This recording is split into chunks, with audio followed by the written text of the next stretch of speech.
এই চাচি, বই খাতা আপনি কই যাইতেছেন? স্কুলে যাচ্ছি ভর্তি হতে বাজান। স্কুলে ভর্তি হতে যাইতেছেন মানে? আপনি স্কুলে ভর্তি হয়ে কি করবেন? তোকে সরকার ক্ষমতা আসার আগে কি করলো নির্বাচনে দাঁড়ানোর সময়? তোমাকে সবাই একটা করে ফ্যামিলি কার্ড দেবো। তো ফ্যামিলি কার্ড তো দিয়েছে সবাই, আপনি পান নাই? আরে বাবা, ফ্যামিলি কার্ডটা আমিও পাইছি, মাসে মাসে 2000 টাকাও পাই। এখন কথা হলো যে আমার একটা হিসাব মেলে না। হিসাবটা হলো যে আমি আগে কারেন্ট বিল দিতাম 500, এখন কারেন্ট বিল দিই 2000, আবার আগে গ্যাস বিল দিতাম 1000, এখন 1000 টাকাই দিই। কিন্তু কথা হলো যে আগে মাসের 30 দিনই গ্যাস থাকতো, এখন বাবা 15 দিনও গ্যাস খায় না। এখন আমার এই যে 15 দিনের জন্য আলাদা একটা সিলিন্ডার কিনতে হয়, তাহলে এখানে আমার 1500 টাকা আরো খরচ যায়। এখন বাবা সরকার তোমার প্রতি মাসে টাকা দিতেছে, এখন আমি মাস শেষে যে লাভে আছি না লসে আছি এই হিসাবটাই আমার মিলতেছে না। আমি এই হিসাব মিলানোর জন্য স্কুলে ভর্তি হতে যাচ্ছি। আরে চাচি, এই কথা, এই দেশে যে সরকারই হোক ওই সরকারের আমলে জিনিসপত্রের দাম বাড়ে, এই দুঃখ কইয়া চাচি কোনো লাভ নাই। সরকার আইলে জিনিসপত্রের দাম বাড়বই, ওইটা মাইনা নিতে হবে চাচি।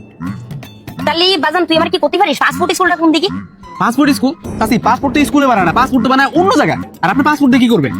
আরে পাসপোর্ট বানায় বিদেশ চলে যাবো। ওই যে সৌদি, দুবাই, শেখরা থাকে না, ওকে বাড়ি যে কাজ করবো। মনে করো ওই দেশের রাজনীতিও নেই, ভোটও নেই, আর সরকারও নেই। মনে করো কোনো কিছু দামও পারবে না, আর আমি থাকতে পারবো ভালো।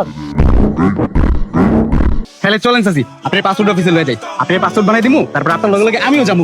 কারণ ওই দেশে আমুল লীগও নাই, বিএনপিও নাই, এনসিপিও নাই, জামাতও নাই। আপনি শেখবো বাড়িতে কাম করবেন আর আমি শেখবো গাড়িটা দিব, বুঝেন না? শান্তিতে থাকবেন, জিনিসপত্রের দামও পারবো না। চল।